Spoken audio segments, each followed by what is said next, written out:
Hello and welcome back to the channel. This is Kevin with Everglades K9, and today I am working with Snowball the Shih Tzu. Want to say hi? Say hello. Just say hi.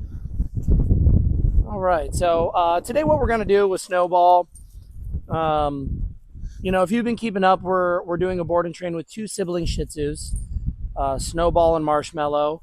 I'm kind of doing mirroring lessons with these dogs. So I'm training them together and individually. So for these next couple series, you might see some individual lessons with each dog. And today we're going to be doing just some short distance recall. Okay, here we go. So Snowball, there we go. She likes to jump up a lot. So, when she gets overstimulated and she wants to jump up, I don't reward that at all. I actually just ignore that behavior until she sits for me. And then, right? And then once she sits, there we go, then I reward that because I really want her to fall into a pattern of just auto sitting. Okay, place. There we go. Good girl. Yeah. We're gonna kind of pepper in some place commands and some sit commands, but the main lesson today is short distance recall. Now, in my last video, I did the same thing with Marshmallow. So if you want to recap on what I did, please look at the other video that I have. But here, what we're going to do is when we're talking about recall, guys, there's a couple things that are essential. Okay, so the first thing is a leash. You always need a leash when you're practicing recall. Now, the one thing that I see dog owners fail in is they're only practicing recall in a situation, meaning your dog has ran out of the door and you're trying to call them back, or they run into the road and you're trying to call them back, or they see another dog and they try to run towards it, or they are running towards it and you're trying to call it back. And if you don't practice recall conditionally, typically in a situation, very rare that you'll fail your dog and they won't return back to you when you call them. That's typically when I see people get frustrated, angry, and now they're yelling at their dog. And then I never see the dog come back to them because the dog doesn't want to come back to an angry owner. All right. So we need to do a little conditioning with our dog. Take some time, use a leash, find a quiet place where there's not too many distractions, and really hone in on your vocal tone, your marker reward, and give yourself more value. Okay, I typically it's about midday. I've only given these dogs a little bit of breakfast, not a lot, and so Snowball here is a little hungry. That's going to help me because I will be able to pay her for following commands. So we're just going to get right into it. Basically, what I'm going to do is I'm going to say her name. I'm going to use the recall command, which is come, Snowball, come. And then if she doesn't come to me or she's distracted, what am I going to do? I'm going to use pressure on the leash to get her to come to me. I'm also going to be moving my body. Okay, you see, right when I move, she wants to come to me. So it is important to move your body, and practicing this will help you in a situation where your dog doesn't want to return. Snowball, come. Yes. Snowball, come. Yes. Good girl. Come. Yes. Very easy, guys. Just very easy. Conditional training. Snowball, come. Yes. See, I like to give it a couple seconds in between, let the dog kind of walk away. Snowball, come. Yes.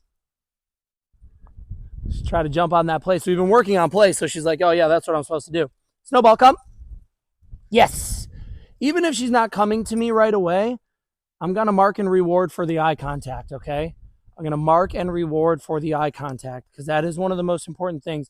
And you'll find a lot of dog training, you're really rewarding the dog's eye contact to you. Good girl. Good. So it's important to practice this stuff at home. All right? Yes. There we go. They're learning their markers quite nicely. There we go. Good. Good girl. Good. Place. That's a baby. Oh. You know, I think I've fallen in love with the Shih Tzu breed. It's really funny. Yes. When I first became a trainer, you know, I wanted to work with big dogs. But maybe I got soft in my older age because I just love these small little dogs. They're honestly, they still pack a punch. You know, we had to do a lot of potty training with them. And I will say that these particular Shih Tzus, they do not take well to corrections. They're hard to correct. So when I say no and I clap my hands, even sometimes I have to grab them to get them to stop like wrestling with each other. Sometimes they just blow me off and they go right back to wrestling. Yes. So I will say it is pretty challenging correcting these individual Shih Tzus. All right, but the other side, like the motivated side, the obedience training is coming along pretty great. I gotta say, good girl. All right, so we're going to just do a couple more recalls and then we're going to be done. Remember, guys, when you are conditional training, keep your sessions short. Do short sessions and multiple sessions throughout the day, and that is the key to success. Snowball, come. Okay, here we go. Good. Here we go. We got a little distraction over there with another dog and my neighbor. Snowball, come. So let's try to use this. Sometimes the harness is a little hard to use. So we got a breaker. Yes, there we go. We got a breaker of that looking, and that's where the movement comes along. Good girl. There we go. All right. So now we can kind of start to see some difficulties we need to work through, right? She saw somebody walking and talking down the road with another dog on leash, and she was laser focused on that. Okay, so that's something that as we move on in the future, we want to work on. We talk about the 3Ds of dog training. Duration. Hey, relax. She's still staring at the fence really hard.